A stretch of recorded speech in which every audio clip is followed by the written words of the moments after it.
आग लगी आकाश में, चुई चुई पड़े अंगार, और संत न होते जगत में तो जल जाता संसार। तो संत की बड़ी महिमा।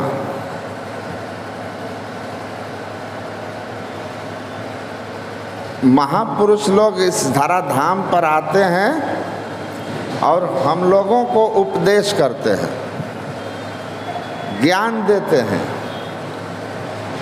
जीने का ढंग बताते हैं। इस संसार में ऐसा कभी नहीं हुआ किसी के साथ कि वो इस दुनिया में आया और उसको कष्ट नहीं हुआ। जो भी इस दुनिया में आए हैं उस सबके जीवन में दुख आया है। देह धरे का दंड यह सब काहू को होय। कोई भी दुनिया में आया उसको दुख हुआ, उसके जीवन में दुख आया, लेकिन सब लोग एक जैसे दुखी नहीं हुए, सब एक समान दुखी नहीं हुए। कोई उसी दुख से इतने दुखी हो जाते हैं कि आत्महत्या कर लेते हैं, घर छोड़ के भाग जाते हैं, कोई गलत कदम उठा लेते हैं। अब बहुत ऐसे हैं जो उस स्थिति में भी संयम बनाए रखते हैं और बुरे वक्त उसके निकल जाते हैं, फिर अच्छे दिन आ जाते हैं। संपत्ति विपत्ति विपत्ति सो संपत्ति, देह धरे का यही स्वभाव। तो ऐसा किसी के साथ नहीं हो सकता कि दुख नहीं आए, ये असंभव है। लेकिन दुख आए और हम दुखी ना हो, ऐसा अपने आप को बना लेना संभव है। आप खुद को ऐसा बना लीजिए कि आपको दुख आएगा तो भी आप दुखी नहीं होइएगा। हंसते हंसते जैसे सुख को हंस कर के जी लिए थे ना, दुख को भी हंस के जी लीजिएगा। जीवन का एक अंग है यह। ऐसा बन जाना संभव है, और यही तो अध्यात्म ज्ञान है, यही अध्यात्म ज्ञान है। यहाँ तो भगवान राम भी आए हैं, रोए हैं, माता सीता भी आई है, दुख उठाई है। लेकिन भगवान राम को आप देखे होंगे कि राजगद्दी मिल रही थी, अचानक उनको कहा कि बन जाना होगा। सुबह जा रहे थे शपथ लेने राजा का, अब वनवास हो गया। भगवान के चेहरे पर सिकन नहीं थी। उन्होंने एक बार भी नहीं पूछा कि हम वन क्यों जाएंगे। मुस्कुराते हुए वन के तरफ निकल गए, बस कहा कब जाना है, चल दिए। तो राजगद्दी मिलना सुख है, अब वन दुख है, लेकिन राम दुखी नहीं है, इसीलिए वे राम हैं। वो दुखी नहीं है, चल दिए।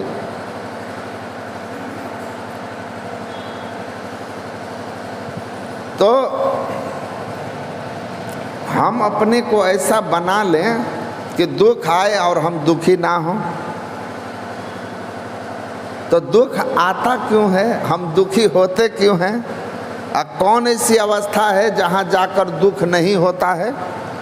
यही तो ज्ञान है ना, यही असली ज्ञान है कि आप अपने को कौन सी स्थिति में रखो जहाँ दुख ना हो, दुख आए और हम दुखी ही ना हो। भगवान बुद्ध बैठे हैं, एक किसान के बेटे को सन्यास दे दिए। वो किसान आता है, भगवान बुद्ध को गालियाँ दिए जाता है और भगवान बुद्ध बैठ कर के मुस्कुराते रहे। वो गाली देते देते बेचारा थक गया और तब गुस्सा के बोला कि हम तुमको इतना गाली दे रहे हैं, तुमको दुख नहीं हो रहा है, बुरा नहीं लग रहा है? भगवान बुद्ध ने कहा कि बुरा क्यों लगेगा? अरे इतनी गालियाँ पड़ रही तो बुरा तो लगना चाहिए। तो बुद्ध देव ने कहा, अच्छा एक बात बताओ, आप किसी रिश्तेदार के यहाँ गए हो और कुछ उसके लिए गिफ्ट लेके गए हो और वो गिफ्ट आप उसको दिए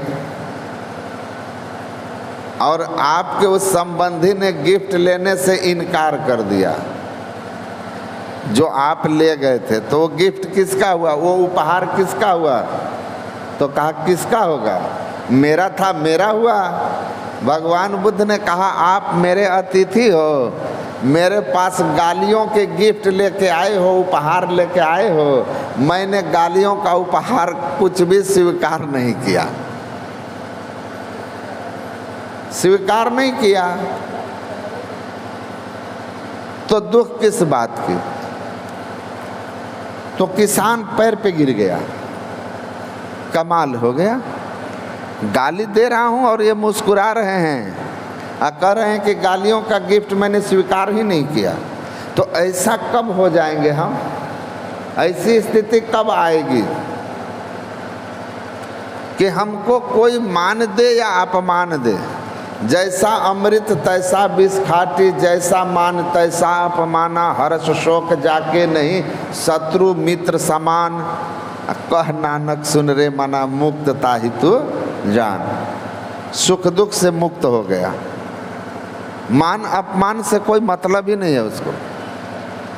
आपने हमें सम्मान दिया और हमारा अपमान किया, दोनों स्थितियों से वो ऊपर उठे हुए हैं। न सम्मान देने वाले के लिए कोई उनके मन में विशेष आदर है, न अपमान करने वालों के लिए कोई घृणा है।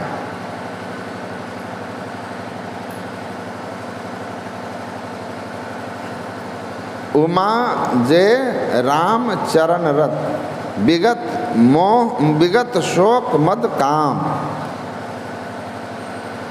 जो परमात्मा के चरणों में समर्पित हो जाता है, स्नेह जोड़ लेता है, तो कहते हैं ऐसी अवस्था जिनकी हो गई, निज प्रभु मैं देखहि जगत, अके ही सन करहि विरोध।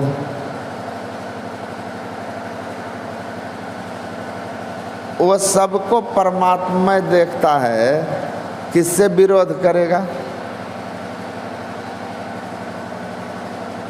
तो हम, वो कौन सी अवस्था है जहाँ हम सुख दुख से ऊपर उठ जाएंगे?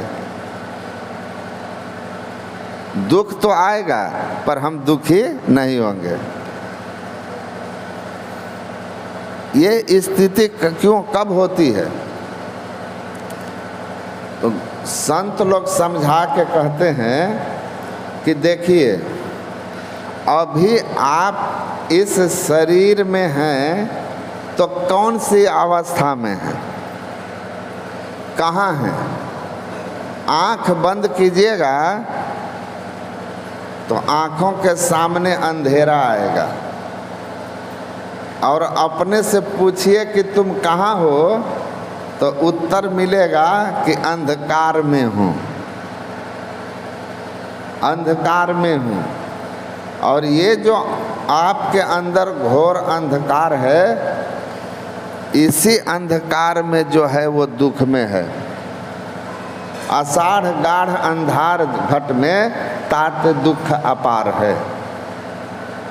ये अंधकार में जो पड़ा रहेगा दुख में पड़ा रहेगा। इसीलिए भगवान बुद्ध कहते हैं, किनु हासो किमानंदो निच पद जलते सती, अंधकारे नवो नद्धा पदीपम न गवेशथ। अरे कैसी हंसी, कैसी खुशी, कैसा आनंद। अंधकार में तुम पड़े हुए हो तो ये हंसी खुशी आनंद तुम्हारा टिकने वाला नहीं है। अंधेरे में जो भी खुशी मिलती है ना, सुख मिलता है, उसको दुख में बदलने में ज़्यादा देर नहीं लगता है। क्षण ही फुलावत क्षण मुरझावत। एक जगह हम लोग सत्संग में गए थे, उसी गांव में एक एडीजे थे, उनका प्रमोशन हो गया डिस्ट्रिक्ट जज में। तो वहाँ पार्टी हो रही थी, पार्टी वगैरह, प्रमोशन हुआ था तो सबको पार्टी दे रहे थे। पूरा डीजे वीजे बज रहा था, लोग बच्चे डांस कर रहे थे, बहुत तरह के भोजन बने हुए थे, लोग खा भी रहे थे। एकदम जैसे शादियों में अलग अलग काउंटर, वैसे जज साहब पूरा काउंटर सजवाए हुए थे। अचानक से अभी पार्टी आधा भी नहीं पूरा हुआ था, भोजन आधा भी नहीं पूरा हुआ था, खाए थे लोग, कि अचानक से डीजे वीजे बंद हो गया, सब शांत हो गया। तो हम लोग पूछे कि लाइट तो है, क्यों सब बंद हो गया? हम लोगों को भी बुलाए थे, जाना था। तो उधर से एक लड़का आ रहा था, उसने कहा कि जज साहब को एक बहन है और एक ही भांजा है, और वो पार्टी में बुलेट से आ रहा था, खूब दारू पीकर के पार्टी में बुलेट से आ रहा था, और ट्रैक्टर में जाकर के नशा का झोंका आया और ट्रैक्टर में बुलेट घुस गया और एक्सपोर्ट डेथ। अब एक ही भांजा, वो मर गया। अब बहन यहाँ पहले से, बहनोई पहले से, हाहाकार मच गया, पार्टी बंद।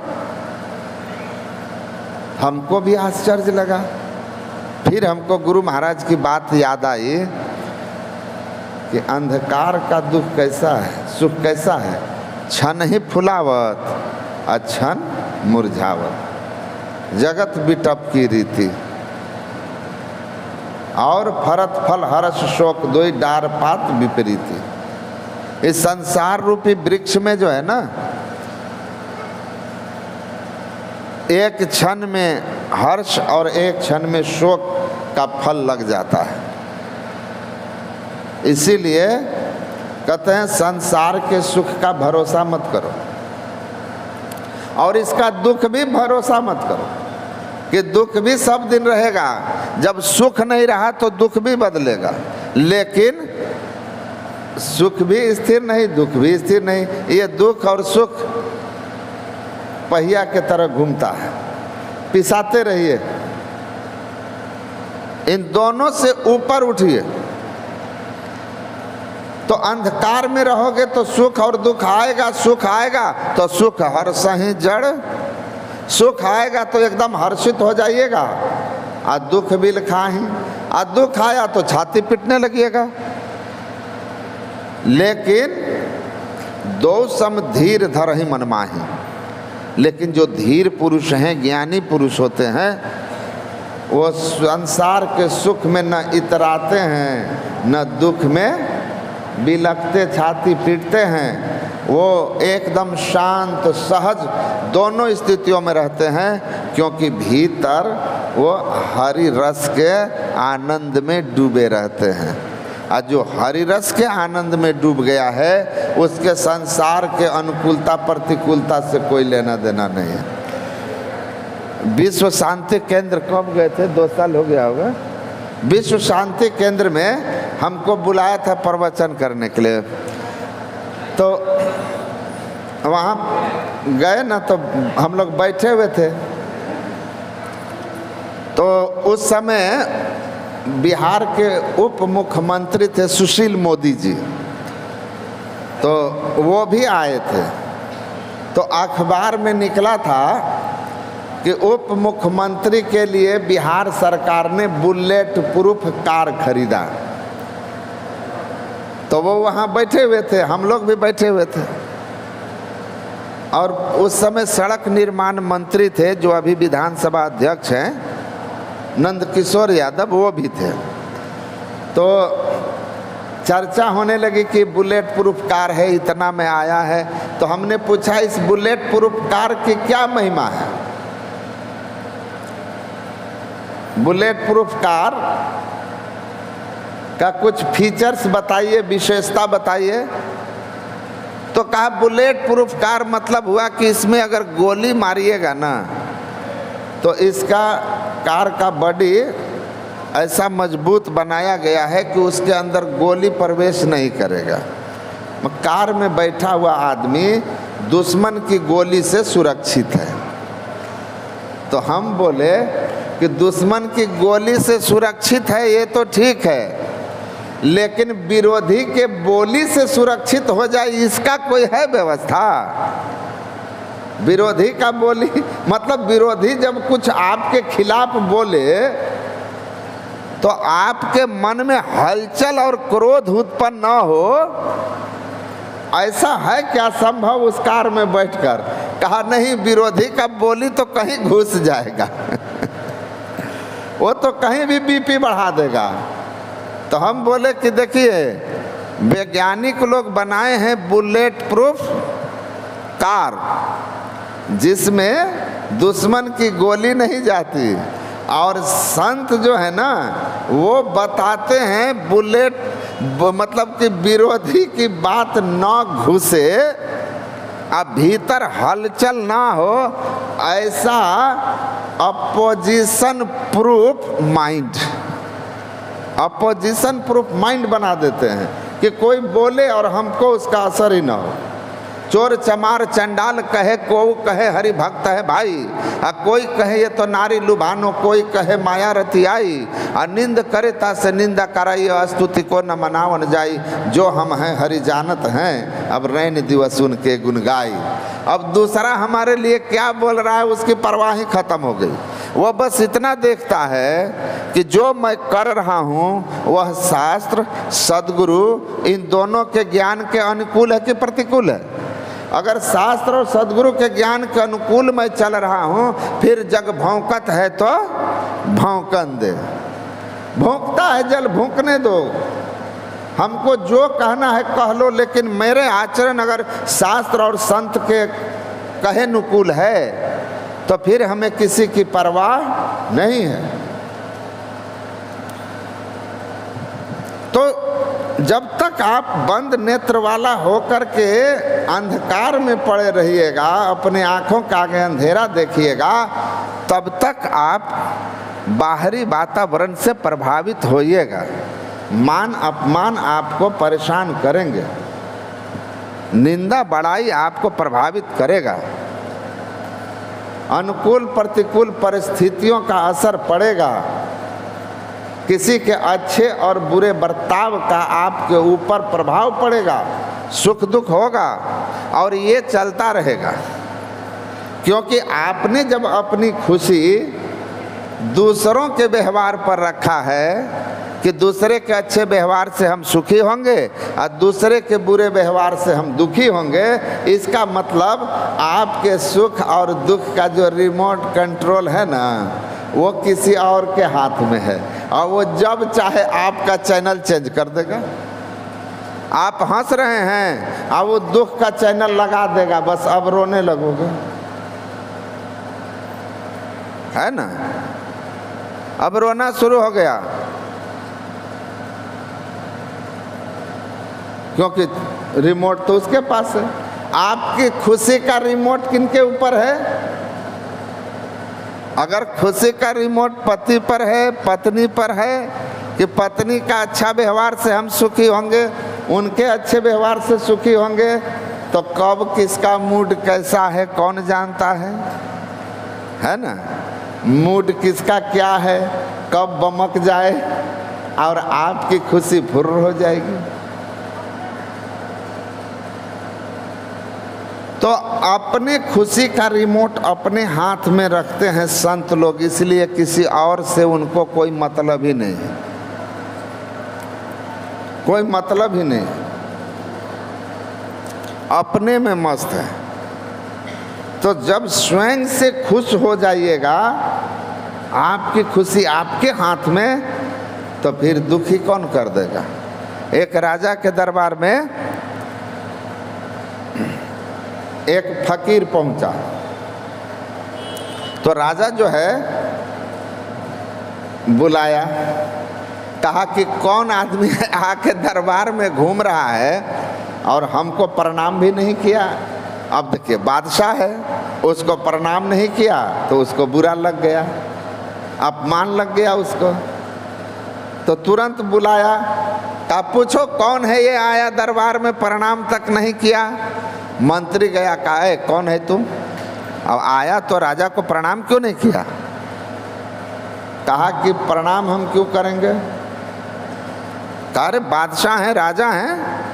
कहा जाओ पूछ के आओ कि तुम्हारा राजा मन का गुलाम है कि मन तुम्हारे राजा के गुलाम है। राजा मन का गुलाम है या मन का स्वामी या मन के अधीन। गया, कहा महाराज कोई फकीर है। कहता है पहले मैं जवाब तब दूंगा जब तुम पूछ के आओ पहले राजा से कि राजा अपने मन का गुलाम है कि अपने मन का स्वामी है।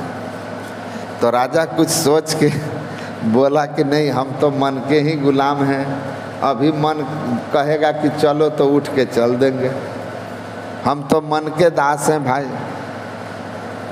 तो ये गया और जाके कहा कि राजा कह रहे हैं कि हम मन के गुलाम हैं। तो कहा कि सुनो, तुम्हारा राजा अपने मन का गुलाम है और हम अपने मन का स्वामी हैं। राजा मन का दास है और मैं मन का स्वामी हूँ, तो राजा मेरे दास का दास हुआ, क्योंकि मन मेरा दास है और राजा उसका दास है। तो तुम्हारा राजा मेरे दास का दास है और वो हमको कह रहा है कि प्रणाम करो। हम अपने नौकर के नौकर को कौन प्रणाम करता है, वो तो हमको न प्रणाम करे। तो कबीर साहब क्या कहते हैं, तन धर सुखिया काहू न देखा, जो देखा सो दुखिया हो। जिसको देखा सब दुखी देखा। आ कहते कहते कह दिए ब्रह्मा विष्णु महेश्वर दुखिया जिनिया राह चलाई हो। और फिर अंत में कहते हैं, कहे कबीर सकल जग दुखिया, संत सुखी मन जीती हो। संत जो है मन को जीत लिए हैं, इसलिए वे सुखी हैं। तो हमारा मन कब प्रबल रहता है, हम जब अंधकार में रहते हैं ना, तो मन प्रबल रहता है। चोर ही चांदनी रात न भावे। ये मन इंद्रियों को चांदनी रात नहीं भाती, प्रकाश नहीं भाता, इनको अंधकार अच्छा लगता है ना, अंधकार अच्छा लगता है। एक जगह गंगा के साइड में हम लोग सत्संग मंदिर में थे। अब बाहर की लाइट जो थी ना बड़ी वाली, वो वहाँ जलाते नहीं थे जो महात्मा रहते थे। और हम वहाँ गए तो रात में बाहर वाली लाइट जला दिए थे। तो 3-4 आदमी सुबह बोलते हैं, उधर के 3-4 लोग, कि बाहर वाली लाइट क्यों बड़ा सा रात में जला के रखते हैं, उसको ऑफ रखिए, बिजली का बिल उठेगा। तो हम बोले बिजली का बिल उठेगा तो आपको थोड़ी ना देना है, कमेटी वाले देंगे। लाइट रास्ता अंधेरा रखना अच्छा है क्या। तो वो क्या बोलता है, तो कोनो बच्चा ढेला मार के फोड़ देगा। हम बोले बच्चा क्यों मारेगा, अंदर में लगा हुआ है लाइट, मतलब ऊपर छत पर है, तो उसको लाइट बच्चा क्यों मारेगा, ढेला उसको क्यों फोड़ेगा मार के। तो बोला कि बच्चा का क्या लिए हैं। तो हम बोले कि 10 बजे रात तक तो हम लोग जगे ही रहते हैं, बच्चा सब तो पहले ही सो जाता है। तो उसी में एगो क्या कहता है, कोई कोई बड़ा आदमी भी बच्चा बुद्धि का होता है। बड़ा आदमी भी बच्चा बुद्धि का होता है। लेकिन असलियत क्या थी वो हमको बाद में पता चला। वो गंगा का दीरा है बहुत बड़ा, उसमें हजारों एकड़ ज़मीन में केलाई की खेती होती है, और वो 2-4 लोग थे जो दूसरे के खेत का केलाई उखाड़ के ले आते थे अपना भैंस खिलाने के लिए। तो वहाँ लाइट में दिख जाता था कि कौन जा रहा है, इसीलिए कहता था इसको ऑफ रखिए, ऑफ रखिए। तो हम तो जब तक थे ऑफ किए नहीं। तो एक दिन उसमें एक क्या बोलता है हमको कि बड़ा बढ़िया है, आपके चलते हम लोग 2-4 दिन पाप कर्म से बचे रहे कि डर से नहीं जाते थे कोई देख लेगा लाइट में, क्योंकि लाइट तो बहुत दूर तक था भेपर का। तो हम हंसने लगे, हम बोले भाई ये काम करते काहे हो? कहा अरे हम लोग चुन चुन के उखाड़ते हैं, जो केलाई फलने वाला नहीं है वही उखाड़ते हैं। तो हम बोले वो दिने में उखाड़ लो। बोला दिन में थोड़ी उखाड़ने देगा खेत वाला, तो चोरी नहीं करो, पाप है, पाप है। तो हंसने लगा। खैर ठीक है, अब सुनते हैं बिल्कुल सुधर गया लोग। अभी सब वहाँ कांड होता ही नहीं। अब न कोई खेत में पहरादार होता है, न किसी के खेत का एक बाल चुन कोई चोरी करता है। सब लोग परिवर्तन हो गया, समय का, शिक्षा का, समझ का, सत्संग का, सबका प्रभाव पड़ा, सब परिवर्तन हो गया। तो उनको प्रकाश अच्छा नहीं लग रहा। आज जो आम आदमी होगा वो लोग कहते थे कि लाइटवा, हम लोग बोलते भी हैं तो ये लोग बुझा देता है, कम से कम पूरा रास्ता लाइट रहता है तो आने जाने में डर नहीं लगता है, ठीक रहता है। तो जो अच्छे लोग थे वो प्रकाश के पक्ष में थे, और जिनको केलाई उखाड़ना था वो विपक्ष में थे, विपक्ष में थे। तो हम जो अंधकार में रहते हैं ना, आंख बंद करने पर जो आप अंधेरा देखते हो, इस अंधेरा में हमारी इंद्रियां और मन की प्रबलता रहती है। और इनकी प्रबलता को कम करते चले जाइए, इंद्रियों और मन के घेरे से आप छूटते जाइए, तो आत्म सुख आपको मिलेगा। तन सुख मन सुख ना सुख तेरो, आत्म सुख निज तेरो, अतु तन मन सुख निज के जानियो, भयो काल के चेरो। जो शरीर इंद्रियों से सुख पाने की इच्छा रखते हैं ना, उनको दुख मिलता है। आत्म सुख असली सुख है, जो एक बार मिल गया संसार सुख की कामना जाती रहती है। और जब संसार सुख की कामना नहीं है तो हम अगर किसी से सम्मान की उम्मीद ही नहीं किए तो हमारा अपमान कर लेगा। हम किसी का भरोसा ही नहीं किए तो हमारा विश्वासघात कर लेगा। विश्वास करोगे तो विश्वासघात होगा, विश्वास ही नहीं किया तो घात कैसे होगा? संसार का भरोसा ही नहीं तो संसार हमको दुख क्या देगा, निराश क्या करेगा? संसार से सुख की आशा किए थे, संसार निराश कर गया तो हम दुखी हो गए, दुखी हो गए। तो संत लोग कहते हैं कि जो अपने मन इंद्रियों को बस में कर लेता है, वह अपने अंदर के आत्मीय शाश्वत आनंद को प्राप्त करता है। अब फिर उसकी अवस्था हो जाती है बुद्ध जैसी, कि देह रहे संसार में जीव राम के पास, और दादू कछु व्यापे नहीं काल जाल जम त्रास। तो अंधकार में क्यों पड़े हो, भगवान राम कहते हैं हनुमान जी को कि बहु शास्त्र कथा कंथारो मंथे न वृथेव किम अन्वेष्टव्यम प्रयत्ने न मारुते ज्योतिरांतरम। हे पवन पुत्र हनुमान, अपने अंदर की ज्योति की खोज कीजिए। ये जो आंख बंद करने पर अंधेरा देखते हैं, इस अंधेरे के ऊपर उठिए। अंधकार के परे प्रकाश भी है, तमसः परस्तात, तम से परे चलिए, अंधकार से ऊपर उठिए। अंतः शरीरे ज्योतिर्मयम ही शुभ्रम यम पश्यति यतयः क्षीण दोषा। आपके अंदर में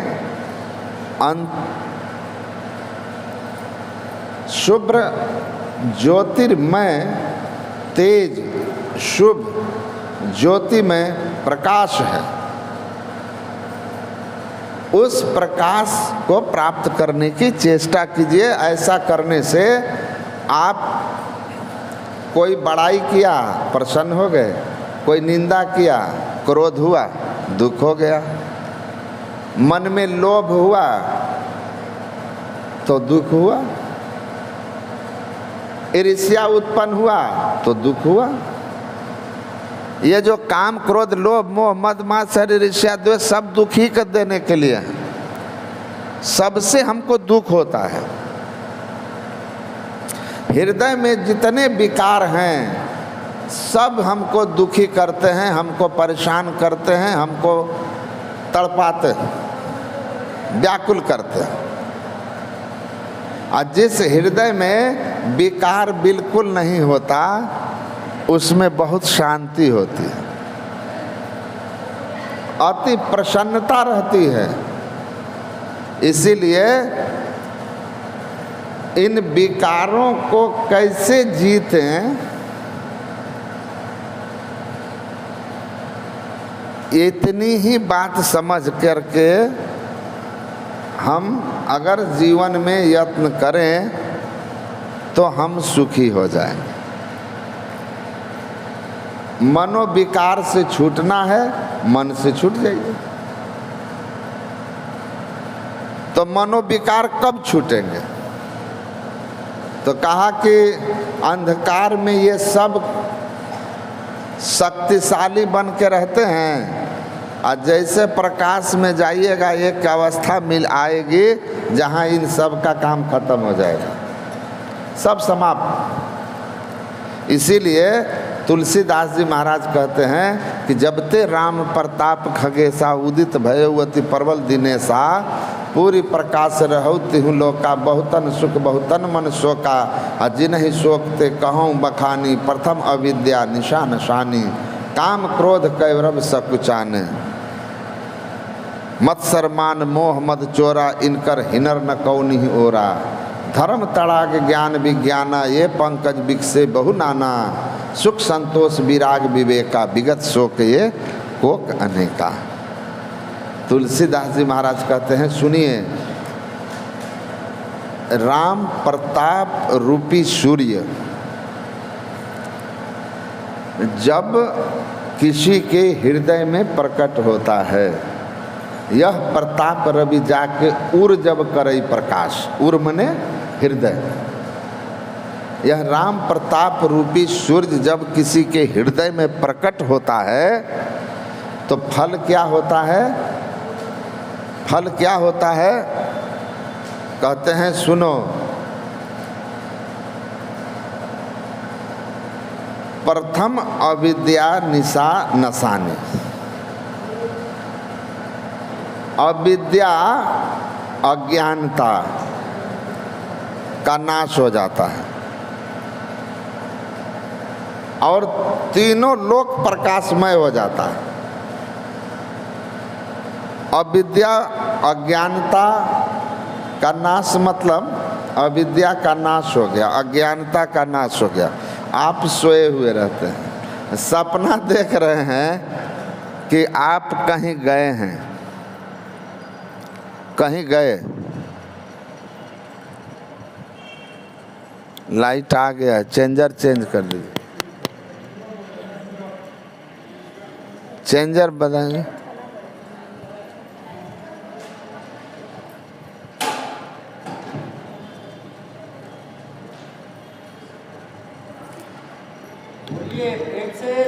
सद्गुरु महाराज की। आप स्वप्न देख रहे हैं, सपने में सोए हुए हैं, आप सोए हुए में स्वप्न देख रहे हैं, और स्वप्न देख रहे हैं कि घूमने गए हैं किसी के साथ, और उधर से एक विषधर सांप निकला, और सांप जो है दौड़ा हमको काटने, और हम भागे। तो स्वप्न में जो आप भाग रहे हैं, सांप पीछा किया है, तो कष्ट हो रहा है कि नहीं हो रहा है? डर हो रहा है ना? कुत्ता ही दौड़ा आपको काटने के लिए, तो आपको कुत्ता काटने दौड़ा तो डर रहे हैं कि नहीं? डर रहे हैं ना? आपको कुत्ता सही में खदेड़ा है, सांप सही में आपका पीछा किया है? नहीं ना किया है, लेकिन आप भाग रहे हैं ना। काहे भाग रहे हैं? क्योंकि आप जो हैं डर रहे हैं, और जब जाग जाइएगा तब, जागने के बाद भागिएगा उठ के पलंग से? नहीं ना भागिएगा। कहीं कुत्ता है, सांप, अज्ञानता था कि नहीं था? स्वप्न था, भ्रम था, जाग गए, दूर हो गया। अंधेरा देखते हैं, रस्सी रहती है, रहती है ना अंधेरे में रस्सी, लगता है सांप, और जब लगता है सांप है तो आदमी कूद जाता है, डर जाता है, कांपने लगता है। जागने पर भी सांप का भय खत्म हो गया, और अंधेरे में लाइट जलाइएगा तो आपको रस्सी दिखाई दे देगा, तभी सांप का भ्रम भागेगा कि नहीं भागेगा? तो जाग जाइए तो भय खत्म, प्रकाश हो गया, भय खत्म। संत लोग कहते हैं इस संसार में मान अपमान तुमको तभी तक दुखी कर रहा है जब तक तुम अंधकार में हो। ये संसार भी स्वप्न जैसा ही है, ये भी एक स्वप्न ही है, स्वप्न नहीं है, गजब का स्वप्न है, अब बड़ा लंबा स्वप्न है, बड़ा लंबा स्वप्न चलता है। ये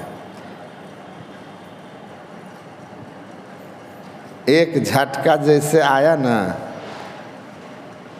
मृत्यु का, सब छीना जाता है कि नहीं छीना जाता है?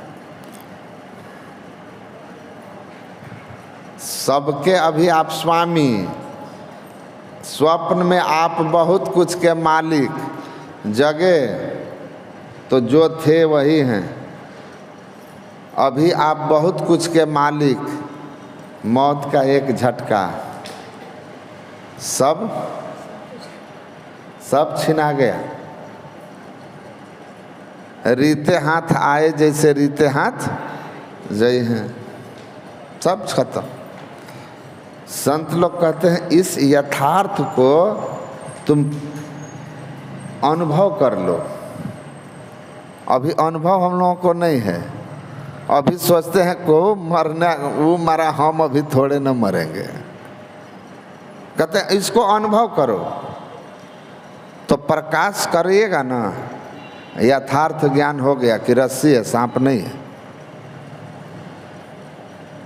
ध्यान करने से अभी जो आप अंधकार में हैं, इस अंधकार में ध्यान करिएगा। यही भगवान राम हनुमान जी को कहते हैं अन्वेष्टव्यम प्रयत्नेन मारुते ज्योतिरांतरम, अपने अंतर की ज्योति की खोज कीजिए।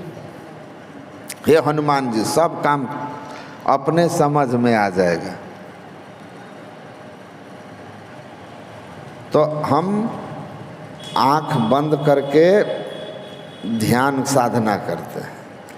पहले मंत्र जपते हैं, फिर मंत्र से संबंधित रूप का ध्यान करते हैं, और तब अपने अंधकार से ऊपर उठने का यत्न करते हैं, जिसको कहते हैं बिंदु ध्यान, दृष्टि योग। और जब आदमी दृष्टि योग की साधना करता है, शून्य ध्यान, बिंदु ध्यान एक ही बात है, सब एक ही बात है।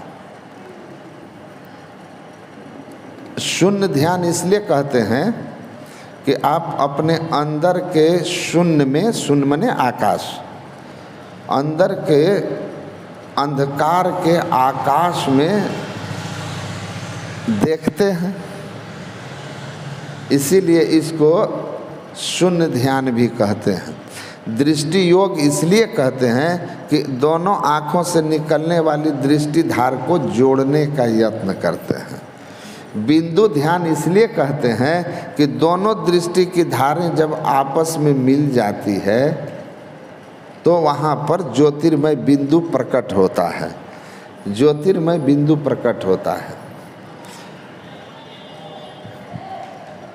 इसको शिवनेत्र का भी ध्यान कहते हैं, क्योंकि वह बिंदु के दर्शन से शिवनेत्र खुल जाता है, तीसरा नेत्र खुल जाता है, जिसको दिव्य दृष्टि की प्राप्ति कहते हैं। इसको कोई 10वां द्वार भी कहता है, सुषुम्ना ध्यान भी कहता है। 10वां द्वार, नाक, 2 आँख, 2 नाक, मुंह, कान 2, मलमूत्र के 2, ये 9 द्वार नीचे अंधकार में हैं। ये मलिन और अपवित्र द्वार हैं। त्यागी चढ़ू 10म द्वारे सुख पाओ रे भाई। और ये जो है 10वां द्वार है, ये मोक्ष का द्वार है। शिवनेत्र और सुषुम्ना इसको कहते हैं। तो ये 10वां द्वार भी इसको कहा गया है जो बंद है। ये 9 खुले द्वार हैं, 10वां बंद द्वार है। इसीलिए इस को कई नामों से अलग अलग पुकारा गया है, लेकिन है एक ही बात। साधना की विधि भी एक ही है। तो हम जब दृष्टि योग करते हैं, यही मूल ध्यान है, यही मूल ध्यान है। इसको समझना सबसे जरूरी है। इसी को नासाग्र ध्यान गीता में भगवान कृष्ण ने कहा है। गीता में नासाग्र ध्यान, किसी दिशा को न देखते हुए नासाग्र में देखना। आंख बंद कर लीजिए, कोई दिशा नहीं, 8 दिशा छूट गई। अब सामने देखोगे तो ऊपर नीचे की भी दिशा छूट गई, 10 दिशा छूटेगी। दृष्टि योग का सही ज्ञान से 10 दिशा छूट जाती है। और जहाँ देखना है वहाँ दृष्टि को केंद्रित करते हैं। तो दृष्टि को केंद्रित कीजिएगा तो जुगल दृष्टि की धारें आपस में एकत्रित होगी। 10वें द्वार में, सुषुम्ना में, योग हृदय वृत्त केंद्र बिंदु जो चमचम चमके ना, और नजर जोड़ी तकी धंसी ताही में धुनि सुनी पावे ना। सूरत शब्द की करे कमाई, निज घर जावे ना, और निज घर में निज प्रभु को पावे अति हुलसावे ना। तो उसमें देखना है एकदम केंद्रित होकर। देखने से क्या होगा? घट घट दीपक बरे सुझे नहीं अंध है, आ लखत लखत लखी पड़े कटे जम फंद है।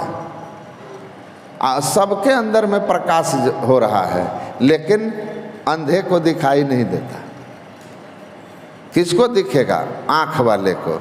और चाम चश्म से नजर ना आवे, इस आँख से तो वो दिखेगा नहीं। जिस आँख से दिखेगा वो अभी नेत्र बंद है, उस नेत्र को खोलना है। खोलने के लिए ध्यान है। तो बिंदु ध्यान, ज्योति का ध्यान, एकाग्रता पूर्वक सामने 2 नैना बीच सन्मुख देख, एक बिंदु मिले दृष्टि 2 रेख, सुखमन झल के तिल तारा, निरख सूरत 10वीं द्वारा।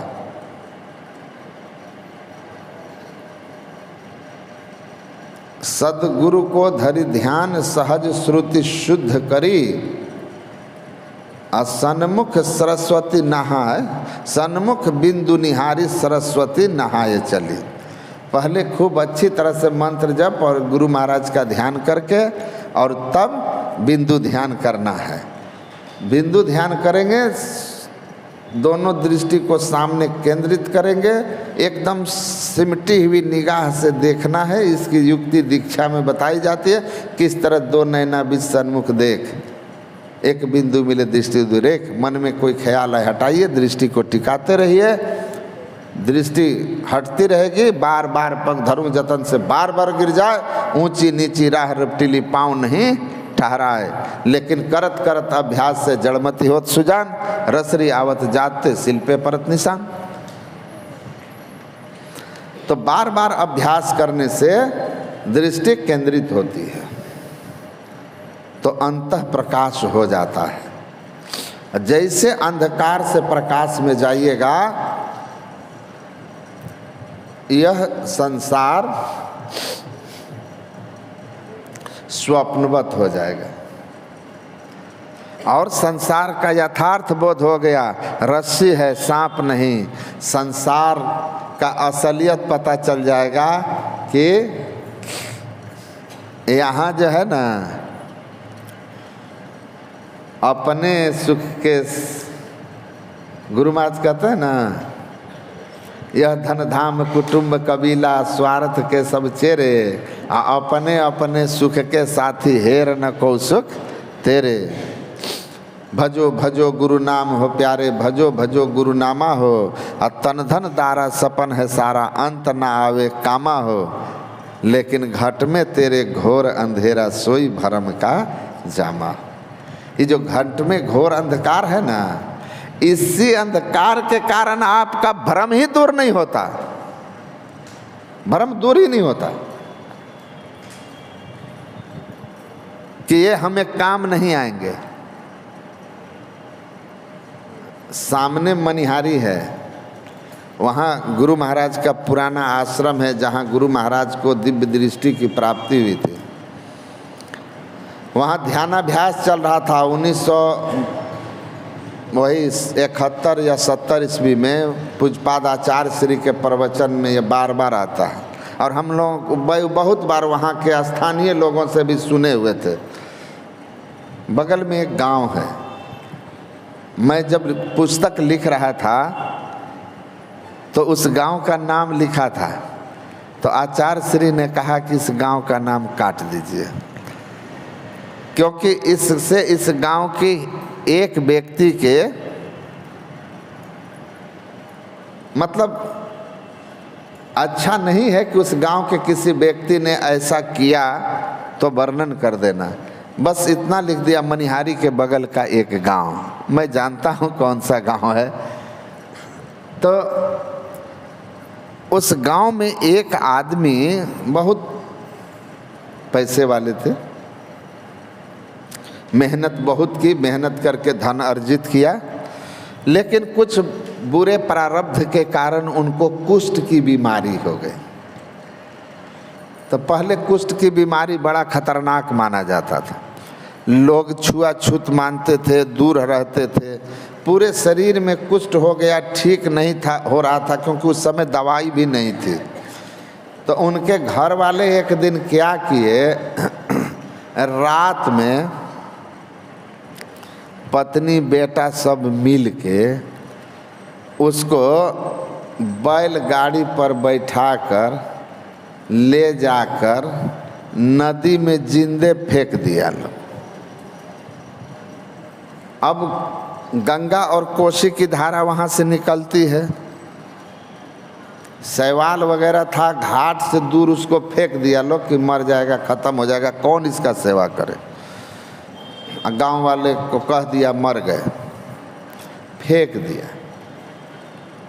नहाने के लिए लोग जब गया ना, तो घाट से दूर देखा कि कोई है, अब वो अचेत था, लेकिन जब मछली उसके घाव को खाती थी, सब नोचती थी, तो दर्द हो ना, तो कभी कभी हाथ उठ मारता था, हाथ मारता था। तो जो ध्यानाभ्यासी लोग थे वो गए उसके पास कि भाई सुबह भी था, अभी भी है, शाम के सत्संग के बाद टहलने गया लोग तो भी था। तो उन लोगों ने क्या किया, उसको सेवाल से खींच के लिया के बालू पर लेटा दिया, बालू पर लेटा दिया।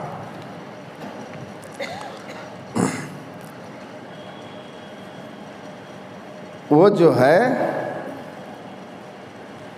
गुरु महाराज को आकर कहे, एक आनंद बाबू थे और उस आश्रम में जो रहते हैं दशरथ बाबा, कि हुजूर एक व्यक्ति के संपूर्ण शरीर में कुष्ठ है, उसको लाकर फेंक दिया था लोग, मछली खाती थी, बेहोशी की स्थिति है, हम लोग उसको निकाल करके बालू पर लेटा दिए हैं। तो गुरु महाराज कहे कि देखिए, आप इनको ले जा करके, इसको ले जा करके और पता करके किसी हॉस्पिटल में भर्ती करा दिया जाता तो अच्छा रहता, क्योंकि घर वाला तो अब ले जाने से रहा, तो क्या करें। ये लोग चर्चा कर रहे थे कि पता करेंगे कि ले जाएंगे ऐसे वैसे। 8 बजे रात होते होते वहाँ तो कोई रहता नहीं है, खाली सुनसान हो गया। आश्रम के सामने तो सुनसान। ये लोग जब वहाँ पहुँचे तो देखे कि सियार सब मिल के पूरे खा गया था, कुछ नहीं बचा था, केवल ढांचा छोड़ दिया था। सैकड़ों सियार नोच नोच के खा गया लोग। आनंद बाबू गुरु महाराज को जाकर कहे, हुजूर आप कहते हैं सुख में आन बहुत मिली बैठत सदा रहत संग घेरे, अब विपत्ति पड़े सब अहु संग छाड़त को न आवत नेरे। यह सब हम लोग सुनते थे तो मन में होता था कि संसार की आसक्ति तोड़ने के लिए संत लोग ऐसा कहते हैं ताकि मन में वैराग्य जगे। ऐसा थोड़ी होगा कि घर परिवार के लिए हम इतना कुछ करें या छोड़ देगा। लेकिन हुजूर पता किए, उस आदमी ने बड़ी मेहनत करके परिवार, बच्चा, पत्नी सबके लिए बहुत संपत्ति कमाया, और जब उसको उठाकर वो लोग पानी में फेंक दिया, मछली काटता होगा, सियार नोचता होगा, तो उसको याद आता होगा, बैठो छोड़ दो बिना, उसको याद आता होगा कि इन्हीं लोगों के लिए इतना कुछ, जिन लोगों के लिए किए वो मेरे साथ आज क्या किए, तो कैसा लगता होगा। कहा हुजूर यथार्थ दर्शन हुआ मुझे। तो गुरु महाराज कहते हैं कि अंधकार में रहोगे ना, ये भ्रम दूर नहीं होगा। घट में तेरे घोर अंधेरा सोई भ्रम का जामा हो। इसीलिए अंधकार से ऊपर उठते ही ना भ्रम दूर होगा। संसार स्वप्न है, बस स्वप्न में जैसे सब दिख रहा है, जगने पर कोई नहीं, वैसे ही प्रकाश होते ही समझ में आ जाएगा कि संसार स्वप्नवत है, यहाँ कोई नहीं, अपना कोई नहीं। तो प्रकाश की खोज करो। इस संसार में बिना स्वार्थ के परमात्मा और संत जीव से प्रेम करते हैं, बाकी सब स्वार्थ से करते हैं। हेतु रहित जगजुग उपकारी, तुम तुम्हार सेवक असुरारी। बिना स्वार्थ के संत प्रेम करते हैं, इसीलिए संत सहाय दुख परहित लागी। परहित के लिए संत दुख उठाते हैं, और संसार अपने हित के लिए दूसरे को दुख देता है। परवाह नहीं है उसको कि आपके दिल पर क्या गुजरेगी, वो अपने स्वार्थ के लिए आप वो कुछ भी कर बैठेगा, आपको जो बीते बीत जाए उसको मतलब नहीं है। इतना मतलबी संसार है। लेकिन इसी मतलबी संसार के पीछे हम लोग इस तरह पड़ जाते हैं कि अपना उद्देश्य भूल जाते हैं, अपना कल्याण भूल जाते हैं, भक्ति भजन भूल जाते हैं। तो अंतः प्रकाश होगा, यथार्थ ज्ञान होगा। ये काम, क्रोध, लोभ, मोह, मद, मात्सर्य, ईर्ष्या, द्वेष आपके अंदर से जाएंगे। सुख शांतोष जीवन में आएगा। इसीलिए कहा कि हृदय में राम प्रताप रूपी सूर्य को उगाइए और ये दृष्टि योग की साधना में दृष्टि योग की पूर्णता जब होती है तो त्रिकुटी में जाकर यह राम प्रताप रूपी सूर्य का दर्शन होता है, तब हृदय एकदम निर्मल शुद्ध पवित्र हो जाता है और कोई किसी तरह का विकार आपके जीवन में नहीं रहेगा। एकदम सट विकार जित अनग अकामा अचल अकिंचन सूचि सुखधामा हो जाइएगा। असली सुख वही है, आत्म सुख निज तेरो। इसी के लिए यत्न करना है। यही भगवान बुद्ध, यही भगवान राम, यही भगवान कृष्ण, यही सब संत समझाए हैं कि आप अंधकार में हो दुख में रहोगे, प्रकाश में जाओ सुख होगा, शब्द में जाओ और सुख बढ़ जाएगा, निःशब्द में जाओ परमानंद हो जाएगा, परमात्मा मिल जाएंगे। तो चलिए उधर उस ओर चलिए। हम लोग उस ओर नहीं चलेंगे तो दुखी रहेंगे। दुखी रहना है, दुखी होना पड़ेगा। रिमोट अपने हाथ में रखिए, बस इतने जान लीजिए। ध्यानी आदमी का रिमोट अपने हाथ में, ध्यान में परिपक्व हो जाइएगा, रिमोट हाथ में रहेगा। किसी के हंसाने से हंसना और किसी के रुलाने से रुलाना नहीं होगा। आप अपने आप में मस्त हो जाइएगा।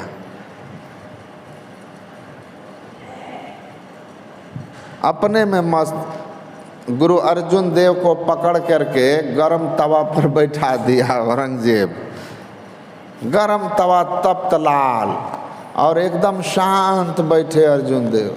उनकी एक शिष्या थी, मुसलमान ही थी, उसको बड़ी सिद्धि शक्ति हो गई थी, बड़ी क्रोध में आ गई। बोली गुरुदेव आपकी ही कृपा से मुझे शक्ति मिली है, मैं बादशाह को भस्म कर दूंगी। कहा क्यों? कहा इतने गर्म तवे पर आपको वह तपा रहा है तो मैं उसको कैसे छोड़ दूं? तो गुरु अर्जुन देव ने कहा कि तवे पर हाथ रख के देखो। हाथ पकड़ के ऐसे रखा तो एकदम ठंडा तवा था।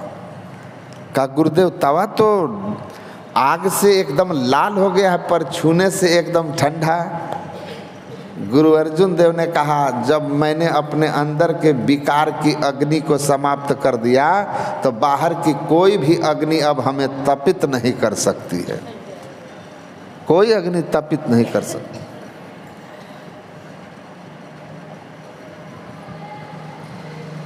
बाहर से कोई हमको दुखी कर ही नहीं सकता। एक राजा के दरबार में एक जौहरी आया, एक शीशा एक हीरा एक जैसा, एकदम चमक, बिल्कुल कौन असली कौन नकली पते नहीं चले। राजा से कहा कि आपके दरबार में बड़े ज्ञानी लोग हैं, थोड़ा इसको जांच के बता दें कि इसमें असली हीरा कौन है नकली हीरा कौन है, तब हम मान लेंगे, लेकिन कारण सहित बताएं। तो सब दरबारी लेकर देखा लेकिन एक जैसा। कहा महाराज असली नकली तो समझ में नहीं आ रहा है, कोई कारण ही नहीं दिख रहा कि जिससे पता चले कि दोनों में कुछ अंतर है। तो कहा ये तो आप लोगों की विद्वत्ता कहाँ गई, ज्ञान कहाँ गया कि असल नकल भेद नहीं कर पा रहे। उसी दरबार में एक मंत्री थे, वो सूरदास थे। कहा कि हमको देखें जरा, हम भी आजमाएं कौन असली कौन नकली। तो मंत्री लोग हंसने लगे कि आँख वाला को तो खूब पता चला, जो आँख वाले हैं वो तो खूब पता लगा पाए कि असली कौन है और नकली कौन है। तो इस सूरदास जी बिन आँख वाले को क्या पता चलेगा कि कौन असली कौन नकली। तो सूरदास जी ने कहा कि ये पता तो बिन आँख वाले को ही लगेगा, ये उल्टा वेद कोई बिरला बूझे, अब पानी में आग लगे अंधे को सूझे। कहा ये तो अंधे को ही पता चलेगा, आँख वाले को नहीं पता चलेगा। कहा कि लाइए, लिया। ऐसे ही गर्मी का समय था दोपहर का, और बाहर निकला गया और दोनों हाथ को ऐसे धूप में किया, धूप में ऐसे थोड़ी देर हाथ को रखा दोनों हाथ, और उसके बाद मुट्ठी बंद किया, मुट्ठी बंद किया, अंदर आ गया। उसके बाद जौहरी को कहा ये लो असली हीरा है ये और ये नकली है। राजा ने कहा कि सूरदास सही कह रहे हैं? कहा कि बिल्कुल सही कह रहे हैं। कहा कि आपने कैसे परखा कि असली या नकली? कहा देखिए हम हीरा का गुण जानते हैं कि हीरा को कितना भी आप हीरे को धूप में रख दीजिए, दिन भर रख दीजिए, वह थोड़ा सा भी गर्म नहीं होता, क्योंकि प्रकाश को अंदर घुसने नहीं देता जिससे गर्मी हो। लोहा में आग घुसेगा तब ना गर्म होगा, वो घुसने ही नहीं देता, पूरे परावर्तित करता है, और इसलिए हीरा गर्म होता ही नहीं। और कांच तुरंत गर्म होगा। कहा बस हमने ले जाकर सूरज के ताप में दोनों को कर दिया। सूरज के ताप में जो असली हीरा था वो ज्यों का त्यों रह गया, जो नकली था गर्म हो गया, गर्म हो गया। कहा यही तो परख है। जो साधना करते हैं, ठीक ठीक सत्संग लेकर समझ करके ध्यान करने लगते हैं, और ध्यान में जब उनको शक्ति आने लगती है, जब ठीक ढंग से होने लगे, इष्ट रूप का दर्शन होने लगे, अपने अंदर में कुछ कुछ प्रकाश की झलक मिलने लगे, प्रकाश में स्थिरता होने लगे, जैसे जैसे साधना में उसको अनुभूति होगी, एक एक स्टेप में उसकी उन्नति होती जाएगी, सिद्धि होती जाएगी, अंदर में परिवर्तन होते चला जाएगा। उसी अनुपात में बाहरी परिस्थितियों से वो प्रभावित होना कम करना शुरू कर देगा। और जिस दिन पूरी तरह हीरा बन गया, षड विकार जित अनग अकामा अचल अकिंचन सूचि सुखधामा, जिस दिन वह राम प्रताप रूपी सूर्य का दर्शन करके हृदय से समस्त विकारों को समाप्त कर दिया, जो अंदर के सूर्य का दर्शन करके भीतर के विकार को मिटा दिया, उसको बाहर का कोई भी परिस्थिति तपित नहीं कर सकता है, कोई परिस्थिति हिला नहीं सकता, उसके अंदर की शांति में कोई हलचल नहीं कर सकता। गुरु महाराज कहे जो अंदर के हरि रस को प्राण पान कर लेता है, ज्योतिनाद को उपलब्ध हो जाता है, उसके शरीर में परमाणु बम मार दो, शरीर के इतने चिथड़े उड़ जाएंगे कि वह कहीं पता नहीं चलेगा कि वो परमाणु अणु अणु में बन के बिखर गया, लेकिन तब भी उसके आत्मा से उसकी शांति और आनंद को कोई अलग नहीं कर सकता है। ऐसी स्थिति हो जाती है।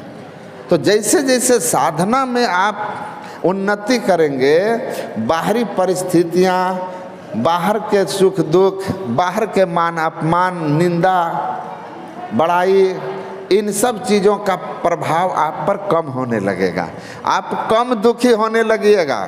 जितना ऊंचा उठिएगा उतना दुखी कम होते जाइएगा। राम प्रताप रूपी सूर्य के दर्शन हो जाने पर आप एकदम विकारों से मुक्त हो जाइएगा, एकदम शांत हो जाइएगा, और फिर परमात्मा के दर्शन हो जाने से हमेशा के लिए आप जन्म मरण के चक्र से छूट जाइएगा। तो तुलसीदास कहते हैं आप अपने अंदर के काम, क्रोध, लोभ, मोह, मद, मात्सर्य, ईर्ष्या, द्वेष जैसे विकार जो आपको परेशान करते हैं, आपके मन को पाप की ओर ले जाते हैं, विषयों की ओर ले जाते हैं, जिससे आप दुखी होते हैं। व्यापहि मानस रोग न भारी, जिसके बस सब जीव दुखारी। जिस मानसिक विकारों से सब लोग दुखी होते हैं वह आपको छुएगा नहीं। जब आप इस तरह से भक्ति करके, ध्यान करके अपने अंदर में प्रकाश और शब्द को प्राप्त कर लीजिएगा, हरि रस को पान कर लीजिएगा, आनंद से भर जाइएगा, सुख शांति से भर जाइएगा, और फिर किसी भी परिस्थिति से आप हिलिएगा नहीं। कहा ताल तलैया में एक गिट्टी मार दो, पत्थर मार दो तो उसमें तरंगे उठने लगती है, हलचल मच जाता है। लेकिन प्रशांत महासागर में ज्वार भाटा भी नहीं उठता, अमावस्या और पूर्णिमा का भी प्रभाव नहीं पड़ता, ग्रहण का भी प्रभाव नहीं पड़ता। ग्रहण के दिन, चंद्र ग्रहण के दिन इतना अधिक समुद्र में लहरें उठती है, कई कई बांस ऊपर, लेकिन प्रशांत महासागर उनके प्रभाव से उस समय भी मुक्त रहता है, क्योंकि प्रशांत महासागर के अधिकांश हिस्सों में चंद्रमा और सूर्य का प्रकाश पहुंचता ही नहीं। का उसी तरह जो अपने अंदर में विकारों से मुक्त हो जाते हैं, परमात्म रस को पान कर लेते हैं, वह किसी भी परिस्थिति में अशांत नहीं होते हैं, उनमें हलचल उत्पन्न ही नहीं होता है। तो शांति, आनंद और सुख, संतोष, ये सब आपके अंदर आएगा जब प्रकाश की प्राप्ति होगी, जब सूर्य का दर्शन होगा, जब वह ध्यान में होगा, साधना से होगा। इसीलिए सुख, शांति, आनंद चाहते हैं तो अपने अंदर में साधना कीजिए, साधना में ऊपर उठने का यत्न कीजिए। संसार की व्यवस्था कितना भी कर लीजिएगा, अंधकार रहेगा, विकार रहेगा, है ना। आपको मोटरसाइकिल हो जाए, एकदम गदगद हो जाइएगा, पड़ोसी कार ले लिया, बस मोटरसाइकिल का सुख हवा में उड़ जाएगा। क्यों उड़ जाएगा? क्योंकि पड़ोसी को जो हो गया ना, भारी झंझट हो गया, भारी झंझट हो गया। तो आपका सुख वस्तु में नहीं है तो मोटरसाइकिल अब भी अच्छा रहता। सुख अहंकार की तृप्ति करके आप पा रहे हैं कि दूसरे को नहीं है, मेरे पास है। आज हम किसी को कह रहे थे समझाने के क्रम में कि बहुत ब्रांडेड लोग जूता चप्पल पहनते हैं, है ना, लेकिन आपको कहेगा कि मेरा चप्पल लाना, तो उसका चप्पल पैर में लगा के ले आओगे। अब मेरा चप्पल बहुत कम पैसे का है, हम कहेंगे मेरा चप्पल ले आओ, तो आप पैर में नहीं लगाओगे। 50,000 वाला भी किसी का चप्पल हो, दोस्त का, संबंधी, रिश्तेदार का, मांगेगा, पैर में घुसा लीजिएगा, पहन के लाके खोल दीजिएगा। और मेरा 200 रुपये का ही चप्पल आप पैर में नहीं पहनिएगा, उसको उठा के ले आके आराम से हमको दीजिएगा। क्यों दीजिएगा? ब्रांडेड की कीमत है या व्यक्तित्व का? चप्पल किसके पैर में है उससे उसकी कीमत है ना। किसके पैर में है उससे कीमत है। आप किसके संग बैठते हैं उससे आपकी कीमत है।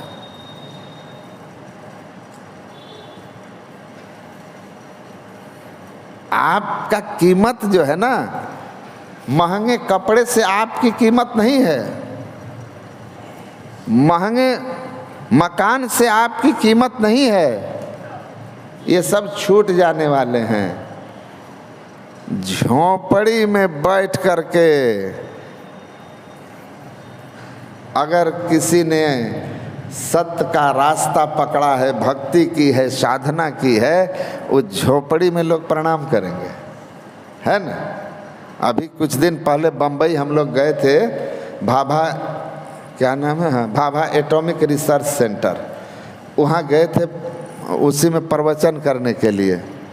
तो वहीं बातचीत में हुआ कि अंबानी जो हैं, धीरू भाई अंबानी के बड़े बेटे मुकेश अंबानी, तो उनका जो मकान है वो 8,000 करोड़ का, 8,000 करोड़ का मकान है उनका। अभी तो लगभग 50,000 करोड़ का हो गया होगा। वो 15 साल पहले 8,000 करोड़ में बना था। तो हमने कहा कि बिल्कुल सही बात है, वो 8,000 करोड़ का है, लेकिन उस घर को लोग देखेंगे, कहेंगे बहुत अच्छा है, लेकिन कोई ऐसे सिर नहीं झुकाएगा। पर एक चौराहे पर हनुमान जी फूस के घर में खड़े होंगे, उनको लोग सिर झुका के प्रणाम कर लेंगे। झोपड़ी में सिर झुकेगा, क्योंकि वो हनुमान जी की झोपड़ी है, राम जी की झोपड़ी है, वो किसी संत की झोपड़ी है, वहाँ सिर झुकेगा। 8,000 करोड़ के मकान के सामने श्रद्धा से सिर नहीं झुकेगा। तो झोपड़ी हनुमान जी के संग करके पूज्य हो गया। व्यक्तित्व जो है ना, जिनका ऊंचा है, उनके संग रहकर आपकी भी कीमत बढ़ जाएगी, आपकी भी कीमत बढ़ जाएगी। सबसे बड़े संत दूसरा नाम है, तीजे 10 अवतार उन्हें प्रणाम है, ब्रह्मा विष्णु महेश सकल संसार है, अरे हरे पलटू सबके ऊपर संत मुकुट सरदार है। जो संत सदगुरु के शरण में चले जाते हैं, उनकी भी कीमत बड़ी हो जाती है, उनकी भी कीमत ऊंची हो जाती है। इसीलिए कहा कि संग करना है ना, तो जो सबसे बड़े हैं उनके संग में बैठो ना, जमराज भी सैल्यूट मारेगा आपको, सैल्यूट मारेगा आपको। हमारे गांव के मतलब एक डीएम थे कटिहार में, उनके साला हमारे पड़ोस में उनके साला थे, तो इस नाते वो थोड़ा सा हंसी मजाक हमसे भी कर लेते थे। तो आचार्य श्री कटिहार सत्संग मंदिर गामी टोला का उद्घाटन करने आए, लगभग 3.5 करोड़ में वह मंदिर बना नया। तो उसमें डीएम साहब भी आए थे, आमंत्रण किया था लोग, उनका परिवार भी सत्संग से जुड़ा था। तो वो आए, आचार्य श्री के पास बैठे, प्रणाम उणाम कर लिए, प्रसाद उरसाद लिए, मैं भी वही था। फिर बाहर आए तो हमको बोलते हैं कि सुनिए सुनिए। तो हम गए, तो हमको कहते हैं आप मेरा फ़ोन नंबर ले लीजिए। तो हम बोले कि आपका फ़ोन नंबर हम लेके क्या करेंगे, हमको ठेकेदारी लेना है। हम ऐसे बोले ठेकेदारी लेना है कि आपका फ़ोन नंबर लेंगे। तो कहते हैं कि ले लीजिए महाराज, आज बड़े बड़े महात्मा लोग काका कांड करते हैं या पुलिस खोजती है, हमारा नंबर रहेगा ना, तो कभी पुलिस खोजेगी, किसी कांड में फंसिएगा तो हम काम आएंगे। हम समझ गए मजाक करने लगे ये हमसे। तो हम बोले कि नहीं आप ठीक कर रहे हैं, आप हमारा भी नंबर ले लीजिए। तो कहते हैं हम आपका नंबर क्या करेंगे। हम बोले कि जितना 2 नंबरिया काम किए हैं ना, जब जमदूत पकड़ के पीटना शुरू करेगा तो तुरंत मेरा नंबर निकाल के कहिएगा। देखिए हम साधु महात्मा के बगल में भी रहे हैं, उन लोगों के भी संग में हम रहे हैं, उनसे भी हमारा संपर्क है। तो जमराज आपको कहेगा कि ना भाई इसको छोड़ दीजिए, क्योंकि आधे में आधे घड़ी आधे में पुनियाद, तुलसी संगत साधु के कटे कोटि अपराध। तो कहिएगा सतप्रकाश बाबा से हमारी नज़दीकी थी, बातचीत होती थी, संपर्क था, देखिए अच्छे आदमी भी। तो फिर जमदूत लोग मर्सी करेंगे, इसलिए हमारा नंबर भी आप रख लीजिए। तो बात तो मजाक की थी, लेकिन सत्य है। चलो मेरी उतनी, मैं बहुत छोटा साधु हूँ, लेकिन जो बड़े महापुरुष हुए हैं उन लोगों के संपर्क में आप रहेंगे, आप लोक में भी आदरणीय रहेंगे, अब परलोक में भी आपका सम्मान होगा। नारद जी ने लिखा है, यसाम चित्ते बसेद भक्ति ही सर्वथा प्रेम रूपिणी न ते पश्यंत की नाशम स्वप्ने पमल मूर्तयः। नारद जी ने कहा, जो जिनके हृदय में भी सद्गुरु की भक्ति विराजती है, संतों का सानिध्य रहता है, वैसे संत सानिध्य में, सद्गुरु के सानिध्य में, शरण में रहने वाले भक्त को स्वप्न में भी जमराज नरक डालने की कल्पना नहीं करते। नरक ले जाने की कल्पना स्वप्न में भी नहीं जमराज को होता है, जो गुरु के शरण में रहते हैं, संत के शरण में रहते हैं। इसीलिए कबीर साहब कहते हैं, सोना कबहू न जंक लगे, लोहा ना घुन खाए, गुरु की चेताई आत्मा कभी नरक नहीं जाए, कभी नरक नहीं जाए। तो संत गुरु सद्गुरु के द्वारा जो चेताए गए हैं और जो उनके बताए राह पर चलते हैं, उनकी कभी दुर्गति नहीं होती है, सद्गति होती है। तो संत के शरण में रहना और उनकी बताई सदयुक्ति से साधन करना जीवन में सुखी का यही सूत्र है। जेहि मार्ग श्रुति साध लखावे तेहि मग चलत सबे सुख पावे। पाइए सुख हरि कृपा संसार आशा तजी रहे। सपन हूँ नहीं दुख दोष दर्शन बात कोटिक को कहे। कहते हैं करोड़ों बात कहने की कोई ज़रूरत नहीं है। जो सदग्रंथ और संत राह बताए हैं उस राह पर चलिएगा तो आपको कभी स्वप्न में भी दुख नहीं होगा।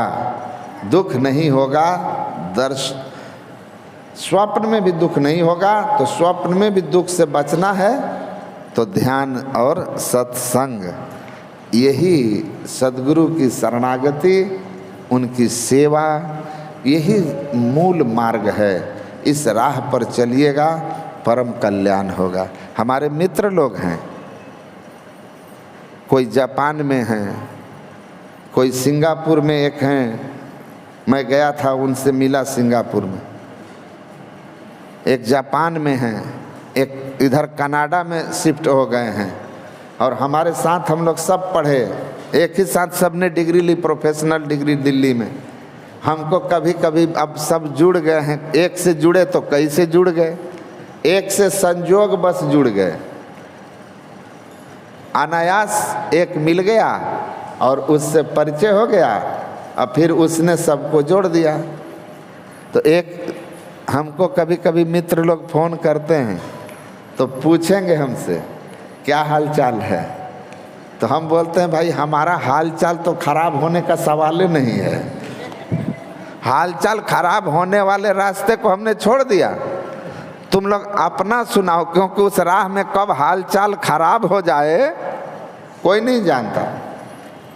तो वो लोग हंसेंगे और कहेंगे बात तो सही कह रहे हैं, हम लोगों का हाल 2 दिन ठीक रहता है, अब 5 दिन सप्ताह में खराब रहता है। तो 7 दिन में 2 दिन ठीक, 5 दिन खराब, 3 दिन सप्ताह में हम लोग माइनस रहते हैं, माइनस रहते हैं। मतलब किसी न किसी कारण से बिजनेस में कभी उतार चढ़ाव, कोई नौकरी में है तो वहाँ ऑफिस का टेंशन, कभी परिवार में तो जानते ही हैं। एक मित्र हैं बहुत पैसा वाले, बहुत पैसा वाले, उनका अपना हॉस्पिटल है, बड़े बड़े नामी गिरामी शहर के डॉक्टर वहाँ काम करते हैं। और एक दिन हमको कहे भाई क्या बताएं, हम तो बड़ा चक्कर में हैं। हम बोले क्या हुआ? कहता है आप बोलते हैं बड़े भाग मानुष तन पावा, हमको तो लगता है हमसे बढ़िया चिड़िया का जीवन है, दिन भर चारा चूक करके घोंसला में शांति से आकर रह जाता है। तो हम बोले तुमको क्या दिक्कत हो गया, इतना सब कुछ तो है।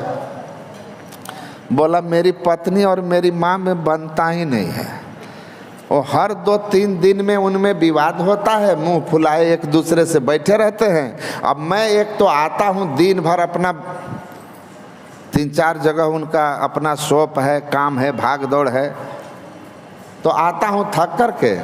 अगर माँ को पहले टोक दिया क्या बात है चुपचाप बैठी है, तो पत्नी उधर मुंह फुलाकर बोलती है जब माँ के ही आंचल में रहना था तो शादी क्यों किया। और अगर कहीं पत्नी को टोक दिया तो माँ बोलती है कहा कि जोरू का गुलाम हो गया। बोला हमको लगता है कहाँ फंस गए हम। तो हम बोले कि तुम काहे टेंशन लेते हो, उनको बोलने दो, तुमको जो पहले सामने मिल जाए उससे हालचाल पूछ लो, कौन क्या कहता है इस पर ध्यान मत दो। तुम जानते हो ना कि तुम दोनों में कुछ नहीं हो, अच्छे आदमी हो। वो जानते तो हैं, हम बोले ध्यान नहीं करते हो, इसीलिए ध्यान नियम से करने लगो, मन इन सब बातों से इतना ऊपर हो जाएगा ना, ये सब फालतू बातें लगने लगेगी, लगेगा ये बेवकूफ़ हैं, दोनों बेमतलब के लड़ते झगड़ते हैं।